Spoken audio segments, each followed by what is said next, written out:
Amsterdam, 27 juillet 1656. Un jeune homme, à peine 23 ans, s'apprêtait à entendre les paroles les plus terribles qu'un juif puisse entendre. Des paroles qui le transformeraient en l'homme le plus dangereux d'Europe.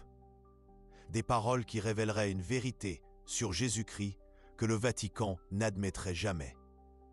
L'air dans la synagogue était lourd, épais comme du plomb fondu. 300 personnes dans un silence de mort, attendant que le coup de grâce s'abatte sur ce jeune homme aux yeux perçants, qui avait osé poser des questions qu'aucun autre n'aurait dû poser. Baruch Spinoza, par décision des anges et jugement des saints, nous t'excommunions, te bannissons, te maudissons et te lançons notre anathème. La voix résonnait dans la synagogue comme un marteau brisant du verre. Que personne ne te parle, que personne ne t'écrive, que personne ne te fasse aucun bien. Mais voici un détail que personne ne vous dit. Spinoza ne baissa pas la tête. Il ne pleura pas. Il ne supplia pas pardon. Il sourit simplement, comme s'il connaissait quelque chose que tous les autres dans la synagogue ignoraient, comme s'il avait découvert un secret si puissant que cette malédiction devenait irrélevante. Mais qu'avait fait ce jeune philosophe pour mériter la fureur, non seulement des Juifs, mais plus tard aussi des chrétiens? Qu'avait découvert Spinoza sur l'origine de Jésus? Quelque chose d'aussi dangereux, d'aussi révolutionnaire, que la synagogue et l'Église préférèrent le réduire au silence à jamais. La réponse ébranlera tout ce que vous pensiez savoir sur le fondateur du christianisme. Car aujourd'hui, vous découvrirez pourquoi l'un des plus grands génies de l'humanité fut considéré comme l'homme le plus blasphématoire de son temps, et pourquoi ses révélations sur Jésus-Christ restent un secret jalousement gardé par le Vatican. Respirez profondément. Ce que je vais vous raconter changera à jamais votre perception de la spiritualité, du pouvoir et de la vérité. Commençons par le commencement. Qui était cet homme qui osa défier juifs et chrétiens? Baruch Spinoza est né dans une famille de négociants juifs à Amsterdam, une ville qui, à cette époque, était comme un havre de tolérance dans une Europe plongée dans des guerres religieuses sanglantes. Mais Spinoza n'était pas un jeune homme ordinaire. À 15 ans, il maîtrisait déjà l'hébreu, le latin, le portugais, l'espagnol et le néerlandais. À 18 ans, il connaissait par cœur des textes de la Kabbale, du Talmud et de la philosophie médiévale. Son esprit était comme une éponge, absorbant toutes les connaissances qu'il rencontrait. Et c'est précisément cette soif inextinguible de vérité qui le mena à sa perte. Car Spinoza fit une erreur fatale. Il crut que la vérité était plus importante que l'opportunisme, que la réalité était plus sacrée que la tradition. Et cette croyance naïve faillit lui coûter la vie. Imaginez la scène. Un jeune homme brillant, entouré des rabbins les plus respectés d'Amsterdam, posant des questions que aucun autre n'osait poser. Pourquoi Moïse décrit-il sa propre mort à la fin du Pentateuque? Comment les textes bibliques peuvent-ils être la parole littérale de Dieu s'ils contiennent des contradictions historiques évidentes? Les rabbins transpiraient. Le rabbin Saul Mortera, le plus âgé et le plus respecté de la synagogue, tenta une réponse évasive. « Mon jeune ami, certains mystères ne doivent pas être questionnés par l'esprit limité de l'homme. » Mais Spinoza ne recula pas. Ses yeux brillaient d'une intensité qui fit reculer l'ancien. « Rabbin, si Dieu nous a donné la raison, pourquoi nous demanderait-il de ne pas l'utiliser? N'utiliserait-on pas la raison comme la manière la plus élevée d'honorer Dieu? » Silence glacial dans la salle d'études, car cette question n'était pas seulement philosophique, c'était une bombe théologique qui faisait exploser tous les fondements d'une foi aveugle. Et c'est à ce moment-là que Spinoza fit son erreur fatale. Il continua à parler alors qu'il aurait dû s'arrêter. Et si les mêmes problèmes que je vois dans la Torah existait aussi dans les évangiles chrétiens? Et si Jésus, le rabbin, leva violemment la main, « Assez, vous êtes allés trop loin. » Mais il était trop tard. La graine du doute avait été plantée, et Spinoza ne pouvait plus arrêter d'arroser cette graine avec sa soif inextinguible de vérité. Et alors, il arriva quelque chose qui changerait à jamais le cours de la philosophie occidentale. Spinoza posa la question que personne n'aurait dû poser. Si Dieu est infini, parfait et éternel, comment a-t-il pu créer un monde imparfait et fini? Silence de mort dans la synagogue, car cette question n'était pas seulement philosophique, elle était révolutionnaire. Elle impliquait que peut-être, seulement peut-être, Dieu n'était pas ce que tout le monde imaginait. Mais la véritable bombe était encore à venir, car Spinoza ne s'arrêta pas à la critique des Écritures juives. Il tourna ses yeux perçants vers les évangiles chrétiens, et ce qu'il découvrit sur Jésus-Christ fit dresser les cheveux sur la tête des inquisiteurs. Êtes-vous prêt à savoir ce qu'il a trouvé? Spinoza aperçut quelque chose que les théologiens chrétiens avaient ignoré pendant 1600 ans. Quelque chose d'aussi évident qu'il était caché à la vue de tous.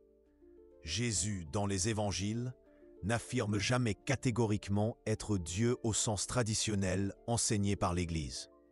Attendez, vous vous dites peut-être, Jésus n'a-t-il pas dit « Moi et le Père, nous sommes un » ? Oui, il l'a dit. Mais Spinoza découvrit que cette phrase ne signifiait pas ce que vous imaginez. Pour comprendre la révélation de Spinoza sur Jésus, vous devez plonger dans l'esprit d'un génie qui a vu des connexions là où d'autres ne voyaient que des mots isolés. Spinoza analysa chaque parole de Jésus dans le contexte de la philosophie juive de l'époque et découvrit quelque chose de choquant. Lorsque Jésus parlait de son unité avec le Père, il utilisait un langage mystique que tout juif éduqué de cette époque reconnaîtrait immédiatement. Mais voici le détail qui vous glacera le sang. Spinoza retrouva ce même langage dans des textes mystiques juifs qui dataient de siècles avant la naissance de Jésus. Des textes secrets de la tradition Merkaba qui décrivaient des expériences identiques d'union avec le divin. C'était comme découvrir que Shakespeare n'avait pas inventé le sonnet, il avait seulement perfectionné une forme poétique qui existait déjà. Jésus ne créait pas une nouvelle spiritualité. Il démocratisait une sagesse mystique ancestrale. C'était le langage de l'identification spirituelle totale, pas le langage de l'identité ontologique. En d'autres termes, Jésus ne disait pas « Je suis Dieu », il disait « Je me suis identifié si complètement au divin qu'il n'y a plus de séparation entre ma volonté et la volonté cosmique. » Et voici la partie qui fit trembler les mains de Spinoza lorsqu'il écrivit « Si Jésus utilisait le langage mystique standard de l'époque, alors ses déclarations les plus divines étaient en fait des invitations. Des invitations à ses auditeurs à suivre le même chemin d'identification totale avec le sacré. Moi et le Père, nous sommes un, n'était pas une affirmation d'exclusivité divine. C'était une démonstration de possibilité humaine universelle, une différence subtile, mais qui change tout. Car cela signifie que Jésus enseignait un chemin vers l'expérience mystique directe, une méthode pour que tout être humain puisse atteindre le même état d'union avec le divin qu'il avait lui-même atteint. Mais voilà le problème. Si Jésus enseignait une méthode de réalisation spirituelle accessible à tous, pourquoi l'Église a-t-elle bâti toute une structure de pouvoir basée sur l'idée que seul le chemin de l'institution chrétienne permet d'accéder à Dieu? Spinoza a trouvé la réponse, et elle vous laissera sans souffle. L'Église primitive, surtout après Constantin, transforma le message mystique de Jésus en une doctrine de contrôle politique. L'union mystique que Jésus incarnait devint une prérogative exclusive, de l'expérience directe du divin, quelque chose d'impossible pour les mortels ordinaires. Mais comment Spinoza en est-il arrivé à cette conclusion? Qu'a-t-il vu dans les textes que personne d'autre n'avait vu? La clé réside dans un mot qui apparaît constamment dans les évangiles. Un mot que Jésus utilisait pour se décrire et qui révèle sa véritable nature. Ce mot changera votre compréhension de qui était réellement Jésus, Fils de l'homme. Jésus s'appelait constamment Fils de l'homme, pas Fils de Dieu. Cela, d'autres l'ont dit de lui. Mais Fils de l'homme était son autodésignation. Spinoza a plongé dans la signification originelle de cette expression. En hébreu et en araméen, Ben Adam ou Bar Nasha ne signifiait pas seulement être humain. Ça signifiait représentant parfait de l'humanité, celui qui avait pleinement réalisé le potentiel humain. Mais attendez, il y a un détail encore plus extraordinaire que Spinoza a découvert. Jésus a utilisé cette expression exactement 81 fois dans les évangiles. 81 fois. Et ce nombre n'est pas une coïncidence. En numérologie juive, 81 est le résultat de 9 fois 9. 9 étant le nombre de la complétude spirituelle multiplié par lui-même. Jésus codait numériquement son message sur la réalisation spirituelle complète, disponible à tous les êtres humains. Chaque fois qu'il disait « Fils de l'homme », il chuchotait un rappel crypté. Voyez de quoi la nature humaine est capable lorsqu'elle est pleinement réalisée. En d'autres termes, Jésus se voyait comme l'exemple maximal de ce que tout être humain peut devenir. Non pas comme une exception divine inatteignable, mais comme le premier à franchir le pont entre l'humain et le divin. Et si chaque fois que Jésus disait « Fils de l'homme », c'était une invitation voilée pour que ses auditeurs suivent le même chemin de réalisation totale. Et s'il disait constamment « Ne m'adorez pas, imitez-moi », et si Jésus avait raison, et si chacun de nous porte en lui la même étincelle divine qu'il a pleinement manifestée. Pouvez-vous imaginer l'horreur que cette idée a causée aux autorités religieuses? Car si Jésus enseignait que n'importe qui peut atteindre l'union mystique directe avec Dieu, alors à quoi servent les intermédiaires? À quoi servent les prêtres, les évêques, le pape lui-même? La découverte de Spinoza menaçait la structure de pouvoir de toute la chrétienté. Mais il ne s'est pas arrêté là. Spinoza est allé plus loin. Il a analysé les miracles de Jésus à travers le prisme de la philosophie naturelle. Et sa conclusion vous choquera encore plus. Pour Spinoza, les miracles de Jésus n'étaient pas des violations des lois naturelles. C'étaient des démonstrations de lois naturelles supérieures que nous ne comprenons pas encore. Jésus avait développé une harmonie si parfaite avec l'ordre cosmique qu'il pouvait manifester des pouvoirs qui nous semblent surnaturels, mais qui sont en réalité naturels à un niveau plus profond. Et voici le détail qui a fait perdre le sommeil à Spinoza pendant des semaines. Il a découvert un schéma caché dans les miracles de Jésus qu'aucun théologien n'avait remarqué en 1600 ans. Jésus n'a jamais accompli de miracle pour impressionner les foules ou pour prouver sa divinité. Il les a toujours accomplis en réponse à la foi génuine de quelqu'un. « Ta foi t'a guéri », disait-il constamment. Pas « je t'ai guéri ». Cela signifie que Jésus enseignait que le pouvoir transformateur ne venait pas de lui, mais de la capacité de la personne elle-même à s'aligner sur les forces supérieures de la nature. Il était un facilitateur, pas un magicien. Pensez-y, si Jésus guérissait grâce à la compréhension et à l'application de principes naturels supérieurs, et s'il attribuait constamment la guérison à la foi de la personne elle-même, alors ces miracles n'étaient pas des preuves de sa divinité exclusive. C'étaient des démonstrations de possibilités humaines latentes qui peuvent être développées grâce à la connaissance correcte et à la foi authentique. Et cela faisait de Jésus non pas un Dieu à adorer à distance, mais un maître scientifique spirituel à suivre et à imiter. vous commencez à comprendre pourquoi Spinoza était si dangereux. Et il démantelait, pierre par pierre, tout l'édifice dogmatique qui soutenait le pouvoir religieux de son époque. Non pas par des attaques directes ou par le mépris, mais par l'application implacable de la raison et de l'investigation philosophique. Mais la révélation la plus explosive était encore à venir, car Spinoza n'a pas seulement réinterprété Jésus, il a découvert la véritable origine du message de Jésus. Et cette origine ébranlera vos fondements. Spinoza a compris que Jésus puisait directement dans la tradition mystique juive connue sous le nom de Merkaba, une tradition secrète qui enseignait des méthodes pour l'ascension spirituelle et l'expérience directe du divin. Mais voici le détail que le Vatican n'admettrait jamais. Cette tradition est antérieure au christianisme. Bien antérieure. Jésus n'a pas créé une nouvelle religion. Il a ravivé et démocratisé une ancienne sagesse mystique qui était réservée aux seuls initiés. Et si c'est vrai, alors toute la narration chrétienne sur Jésus comme une révélation unique et finale doit être repensée de A à Z.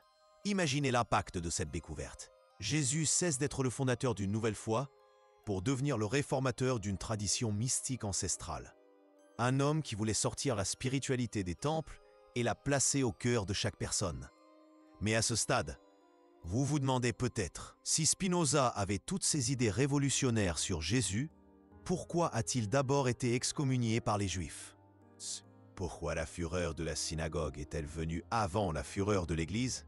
La réponse révèle l'hypocrisie universelle du pouvoir religieux organisé. Spinoza a été expulsé de la communauté juive non pas parce qu'il niait Jésus, mais parce qu'il appliquait la même méthode critique aux Écritures juives qu'il appliquerait plus tard aux évangiles chrétiens. Il a remis en question l'authenticité mosaïque du Pentateuque, la littéralité des miracles de l'Ancien Testament et la nature anthropomorphique de Dieu décrite dans la Torah, mais le véritable crime de Spinoza était autre. Il a osé suggérer que Dieu n'avait pas de peuple élu, que l'expérience divine n'était le privilège d'aucune religion, ni d'aucun groupe spécifique. Pour Spinoza, juifs, chrétiens, musulmans, tous tentaient de monopoliser un Dieu qui appartenait à l'humanité entière. Et cela était impardonnable, autant pour la synagogue que pour l'Église. Ressentez-vous le courage désespéré de cet homme? Il savait que ses idées feraient de lui l'ennemi de tout le pouvoir religieux établi. Il savait qu'il vivrait comme un paria, rejeté par tous les groupes auxquels il devait appartenir. Mais il a choisi la vérité, même en connaissant le prix à payer. Posez un instant et sentez le poids de ce choix.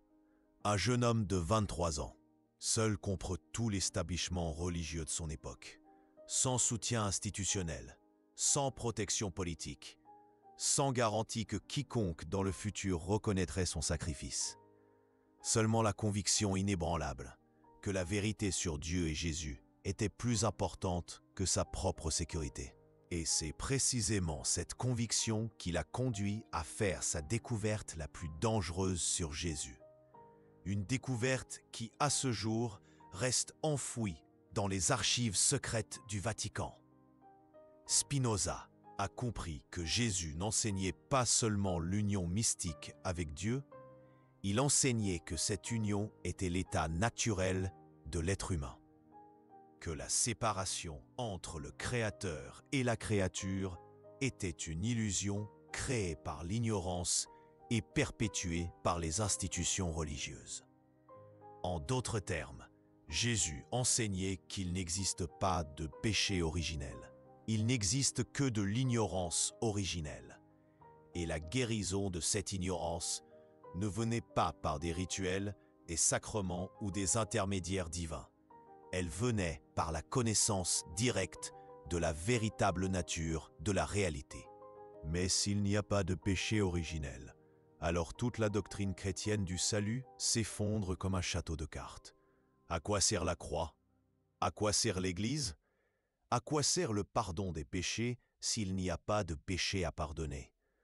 Vous comprenez maintenant pourquoi les autorités chrétiennes considéraient Spinoza plus dangereux que n'importe quel hérétique ordinaire. Il ne niait pas seulement quelques doctrines spécifiques, il remettait en question la nécessité même de l'Église chrétienne. Mais Spinoza est allé encore plus loin. Il a découvert quelque chose sur la résurrection de Jésus qui vous laissera sans mots. Ah, pour Spinoza, la résurrection n'était pas un événement physique qui s'est produit il y a 2000 ans. C'était une métaphore pour la renaissance spirituelle qui peut arriver à n'importe qui, à n'importe quel moment. Jésus ressuscité, parce qu'il a transcendé complètement l'identification avec le corps physique et réalisé sa nature éternelle et indivisible. Et cette même résurrection est accessible à quiconque fait le même chemin intérieur. La mort et la résurrection de Jésus n'étaient pas des événements historiques uniques qui garantissaient le salut automatique aux fidèles. C'étaient des symboles d'un processus spirituel que chaque personne doit vivre intérieurement. Imaginez la panique que cette interprétation a causée au Vatican. Car si la résurrection est un symbole et non un fait historique, alors toute la promesse chrétienne de vie éternelle après la mort doit être reconsidérée. Mais peut-être la révélation la plus choquante de Spinoza sur Jésus est encore à venir. Car il a découvert quelque chose sur le véritable message de Jésus qui explique pourquoi ce message a été si systématiquement déformé au cours des siècles. Mais peut-être la révélation la plus choquante de Spinoza sur Jésus est encore à venir. Jésus enseignait quelque chose que les élites religieuses et politiques ne pouvaient tout simplement pas permettre au peuple de savoir. Il enseignait que chaque personne est souveraine dans sa relation avec le divin, que personne n'a besoin de permission, d'autorisation ou de médiation pour expérimenter Dieu directement. Et cela rendait obsolète toute la hiérarchie du pouvoir religieux organisé. Mais voici la question qui vous tiendra éveillé ce soir. Si Spinoza avait raison, si Jésus enseignait vraiment l'autosouveraineté spirituelle et l'union mystique directe, alors pourquoi ce message a-t-il été si complètement perdu? Comment une religion qui a commencé avec un homme prêchant la liberté spirituelle s'est-elle transformée en une institution qui prêche la dépendance et la soumission? La réponse de Spinoza vous laissera bouche bée et elle révélera pourquoi ces découvertes sur Jésus restent un secret bien gardé à ce jour. Car selon Spinoza, la distorsion du message de Jésus n'a pas été accidentelle. Elle a été délibérée. C'était le résultat d'une conspiration systématique pour transformer un enseignement de libération en un outil de contrôle. Et les vrais conspirateurs ne sont pas ceux que vous imaginez. Ce ne sont pas les empereurs romains. Ce ne sont pas les évêques corrompus. Ce ne sont même pas les papes médiévaux avides de pouvoir. Les vrais conspirateurs étaient les propres disciples de Jésus. Spinoza a découvert quelque chose de terrifiant en analysant les évangiles avec la froideur d'un chirurgien. Les évangiles ne sont pas des biographies neutres de Jésus. Ce sont des réinterprétations politiques de son message, écrites des décennies après sa mort, par des hommes qui avaient des agendas très spécifiques. Paul de Tarse, le grand apôtre qui n'a jamais connu Jésus personnellement, est celui qui a le plus déformé l'enseignement original. Et Spinoza l'a prouvé de manière irréfutable. Mais comment? Comment Spinoza a-t-il pu prouver quelque chose que les théologiens débattent depuis des siècles sans parvenir à un consensus? Donc la réponse réside dans une découverte géniale que seul un philosophe doté de l'esprit analytique de Spinoza aurait pu faire. Il a comparé mot à mot les enseignements directs de Jésus dans les évangiles avec les interprétations de Paul dans les épîtres. Et il a trouvé non seulement des différences, mais des contradictions systématiques. Là où Jésus disait « Le royaume de Dieu est en vous. Paul a créé des rituels de salut externes, là où Jésus démontrait que n'importe qui peut expérimenter le divin directement. Paul a établi des hiérarchies de médiation spirituelle. Là où Jésus enseignait par des paraboles qui défiaient la pensée linéaire, Paul a créé des dogmes rigides qui exigeaient une obéissance aveugle. La plus choquante de toutes les contradictions, allez, Jésus rejetait constamment les titres et les honneurs, insistant sur le fait que tous ses disciples étaient égaux. Paul, en revanche, a établi un système complexe d'autorité ecclésiastique, avec lui-même au sommet.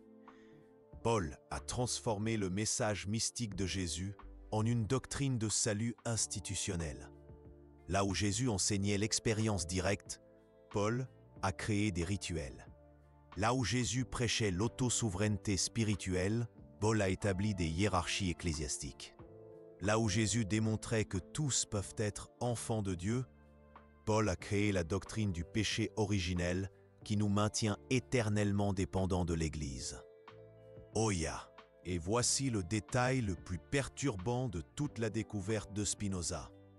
Paul admet ouvertement, dans ses propres épîtres, qu'il n'a jamais reçu les enseignements de Jésus par l'intermédiaire des apôtres originaux. Il affirme catégoriquement que sa révélation est venue directement de visions personnelles. En d'autres termes, Paul prêchait une version très personnelle du christianisme, fondée sur des expériences subjectives, que nul autre ne pouvait vérifier. Mais voici le détail qui vous glacera le sang. Spinoza découvrit que Paul savait exactement ce qu'il faisait. Ce n'était pas de l'ignorance, mais une stratégie délibérée. Paul comprit que l'enseignement pur de Jésus était trop puissant pour être contrôlé par une quelconque institution. Il le dilua donc, le bureaucratisa, le transforma en une religion administrable. Et cela fonctionna parfaitement, pendant 2000 ans. Mais Spinoza ne s'arrêta pas à cette révélation dévastatrice. Il alla plus loin et découvrit des preuves que Jésus était conscient que cela arriverait. Jésus savait que son message serait déformé et il laissa des indices secrets dans les évangiles eux-mêmes afin que quelqu'un, un jour, puisse reconstruire ses enseignements originaux. Ces indices sont comme un code caché, visible seulement pour ceux qui ont les yeux pour voir. Le premier indice réside dans l'insistance de Jésus à parler en paraboles. Pourquoi un maître capable d'expliquer des vérités complexes de manière directe choisissait-il toujours de parler par métaphores et symboles? Spinoza trouva la réponse. Jésus créait un langage chiffré qui survivrait aux distorsions institutionnelles. Les paraboles contenaient de multiples niveaux de signification. La couche superficielle pouvait être domestiquée par l'Église, mais la couche profonde conservait l'enseignement original pour ceux qui savaient la décoder. Le deuxième indice se trouve dans les contradictions apparentes des évangiles eux-mêmes, des contradictions que les théologiens tentent d'expliquer depuis des siècles sans succès. Pour Spinoza, ces contradictions ne sont pas des erreurs de transmission. Ce sont des signes que différents auteurs essayaient de préserver différents aspects de l'enseignement de Jésus, créant une tension dialectique qui maintenait vivante la complexité de son message original. Et le troisième indice est le plus génial de tous. Jésus disait constamment que celui qui a des oreilles pour entendre, entende. Il mettait en garde que ses paroles avaient un sens caché, accessible seulement à ceux qui développeraient la perception intérieure nécessaire. En d'autres termes, Jésus enseignait que la véritable compréhension de son message exigeait une transformation personnelle. Il ne suffisait pas de croire, il fallait devenir. Mais lorsque Spinoza publia ses découvertes dans son traité théologico-politique, l'enfer s'ouvrit sur terre. La réaction fut immédiate et brutale. Le livre fut interdit dans tous les pays chrétiens d'Europe. Des exemplaires étaient brûlés sur les places publiques. Quiconque était surpris en train de lire l'œuvre risquait la prison. voire la peine de mort. Et Spinoza? Spinoza devint l'homme le plus haï de la chrétienté. Mais pourquoi une réaction aussi extrême? Qu'y avait-il dans ce livre qui menaçait aussi profondément l'établissement religieux? La réponse se trouve dans la conclusion finale de Spinoza sur Jésus. Une conclusion si révolutionnaire qu'elle changeait non seulement le christianisme, mais toute la conception occidentale de la spiritualité. Spinoza conclut que Jésus avait atteint ce qu'il appelait la connaissance intuitive de Dieu, un état de conscience où la séparation entre sujet et objet disparaît complètement, révélant l'unité fondamentale de toute l'existence. Et cet état n'était pas le privilège de Jésus. C'était le destin naturel de tout être humain qui suivait le chemin de la véritable connaissance de soi. En d'autres termes, Jésus n'était pas une exception. Il était un exemple. Ressentez-vous le tremblement de terre que cette idée a provoqué dans l'esprit européen du XVIIe siècle? Car si Jésus était seulement le premier de nombreux à atteindre la réalisation spirituelle complète, alors toute la structure du christianisme institutionnel devenait non seulement inutile, mais un obstacle à l'évolution spirituelle de l'humanité. Mais Spinoza alla encore plus loin. Il ne fit pas que réinterpréter Jésus. Il offrit une méthode pratique pour que n'importe qui puisse suivre les pas de Jésus et atteindre le même état d'union mystique avec le divin. Et cette méthode n'impliquait pas de rituel, de prière, de sacrement ou d'intermédiaire de quelque type que ce soit. Elle n'impliquait qu'une seule chose, la culture implacable de la raison appliquée à la connaissance de soi. Pour Spinoza, la raison n'était pas l'ennemi de la spiritualité. C'était le seul chemin véritable vers elle. Parce que la vraie raison ne s'arrête pas aux apparences. Elle pénètre jusqu'à l'essence des choses. Et lorsque la raison est appliquée systématiquement à l'étude de soi et de la nature, elle révèle inévitablement l'unité fondamentale que Jésus avait perçue directement. Pensez à l'élégance radicale de cette proposition. Spinoza offrait la spiritualité sans superstition, la transcendance sans dépendance, Dieu sans intermédiaire. Et cela rendait obsolète non seulement l'Église chrétienne, mais toute forme de religion organisée. Vous comprenez maintenant pourquoi Spinoza est resté un secret si bien gardé. Pourquoi ces découvertes sur Jésus ne sont jamais parvenues au grand public? Parce qu'elles menaçaient non seulement le pouvoir religieux, mais toute la structure de contrôle social fondée sur la dépendance spirituelle des masses. Un peuple qui découvrirait sa souveraineté spirituelle naturelle serait impossible à contrôler par la peur, la culpabilité ou la promesse de récompense posthume. Mais voici l'ironie suprême de l'histoire. Alors que l'Église catholique interdisait les livres de Spinoza et menaçait ceux qui les lisaient, elle intégrait secrètement ces découvertes dans les études théologiques les plus avancées. Il existe une tradition occulte au sein même du Vatican qui reconnaît la validité des interprétations de Spinoza sur Jésus. Mais cette tradition est réservée aux échelons les plus élevés de la hiérarchie ecclésiastique. Le pape le sait. Les cardinaux les plus anciens le savent. Les théologiens les plus érudits le savent. Ils savent que Spinoza a des raisons sur la nature. Mystique original du christianisme.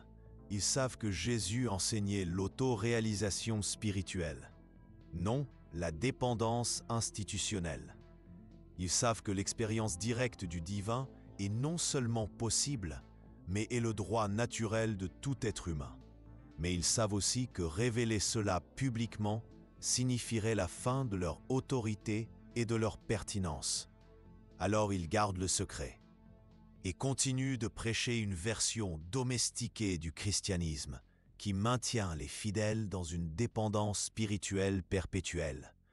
c'est la vérité la plus choquante que Spinoza a révélée, non seulement sur Jésus, mais sur toute la nature du pouvoir religieux organisé. Les institutions religieuses n'existent pas pour faciliter l'expérience spirituelle. Elles existent pour la contrôler et la monétiser. Mais vous vous demandez peut-être, si Spinoza est mort il y a plus de 300 ans, pourquoi ces découvertes sur Jésus importent-elles aujourd'hui? Pourquoi devriez-vous vous soucier des interprétations d'un philosophe hollandais du XVIIe siècle? La réponse transformera à jamais votre relation avec la spiritualité. Parce que Spinoza ne faisait pas que réinterpréter le passé. Il dévoilait l'avenir de la conscience humaine. Un avenir que nous commençons à entrevoir aujourd'hui. Nous vivons à une époque où l'humanité redécouvre, par des voies scientifiques et philosophiques, les mêmes vérités que Jésus enseignait et que Spinoza a déchiffrées. La physique quantique révèle l'interconnexion fondamentale de toute réalité. La neuroscience cartographie les états de conscience que les mystiques décrivaient depuis des millénaires. La psychologie valide la possibilité de transcender les limites de l'ego individuel. Autrement dit, nous assistons à une révolution scientifique qui confirme les intuitions spirituelles les plus profondes de l'humanité. Une révolution. Et lorsque cette révolution sera achevée, lorsque l'expérience mystique directe deviendra accessible par des méthodes rationnelles et reproductibles, l'interprétation de Spinoza, reconnue pour ce qu'elle a toujours été, le pont entre la sagesse ancienne et le savoir moderne. Jésus n'était pas le seul Fils de Dieu. Il fut le premier humain à démontrer le potentiel divin latent en chacun de nous. Et Spinoza fut le premier philosophe à offrir une carte rationnelle pour que quiconque puisse suivre ce chemin. Mais il existe un dernier secret sur Spinoza qui doit être révélé. Un secret qui explique pourquoi il a pu voir si clairement ce que théologiens et philosophes avaient perdu de vue pendant des siècles. Spinoza n'était pas seulement un penseur brillant. Il était un mystique déguisé en rationaliste. Ses découvertes sur Jésus ne provenaient pas seulement de l'étude académique des textes. Elles provenaient de sa propre expérience directe des états de conscience que Jésus décrivait. Spinoza avait expérimenté lui-même l'union mystique avec le divin. Il avait transcendé les limites de l'ego individuel et touché la même réalité infinie que Jésus manifestait constamment. Et c'est cette expérience personnelle qui lui a donné l'autorité pour réinterpréter les évangiles. Il ne spéculait pas sur des états spirituels abstraits. Il décrivait des territoires qu'il avait explorés personnellement. C'est pourquoi ces révélations sur Jésus portent une force de conviction qu'aucun argument purement intellectuel ne pourrait avoir. Elles viennent de la certitude de celui qui a vu de ses propres yeux. Et c'est peut-être là la leçon la plus importante de toute cette histoire. La vérité sur Jésus, sur Dieu, sur notre propre nature spirituelle ne peut être trouvée uniquement dans les livres ou transmise uniquement par des mots. Elle doit être vécue, expérimentée, réalisée directement par chaque personne qui cherche à la connaître véritablement. Spinoza le savait, Jésus le savait, et au fond de votre cœur, vous le savez aussi. La question est, avez-vous le courage suffisant pour abandonner toutes les béquilles spirituelles et partir à la recherche de l'expérience directe du sacré? Car, en fin de compte, c'est la seule révélation qui compte. Non pas ce qu'était Jésus, mais ce que vous pouvez devenir. Non pas ce que Spinoza a découvert sur le divin, mais ce que vous pouvez découvrir en vous-même. La vérité interdite que Spinoza a révélée sur Jésus n'est pas une information à consommer passivement. C'est une invitation à une aventure spirituelle qui peut transformer complètement votre compréhension de qui vous êtes réellement. Et peut-être Lorsque vous aurez terminé ce voyage, comprendrez-vous pourquoi la synagogue comme l'Église ont préféré réduire au silence Baruch Spinoza. Non pas parce qu'il avait tort sur Jésus, mais parce qu'il avait trop raison pour être sans danger. La vérité libère, mais d'abord, elle menace toutes les structures de pouvoir qui dépendent de l'ignorance pour survivre. Et finalement, le choix vous appartient. Vous pouvez continuer à croire ce qu'on vous a raconté sur Jésus et sur Dieu, ou vous pouvez suivre l'exemple de Spinoza et partir à la recherche de la vérité, peu importe où elle vous mènera. Sachez juste une chose, une fois que vous aurez entrevu la réalité que Jésus voyait et que Spinoza a décodée, vous ne pourrez plus jamais vous contenter de substituts. L'expérience de l'infini, une fois vécue, rend tout le reste une pâle ombre de la vraie vie. Et c'est peut-être exactement de cela que le Vatican a le plus peur.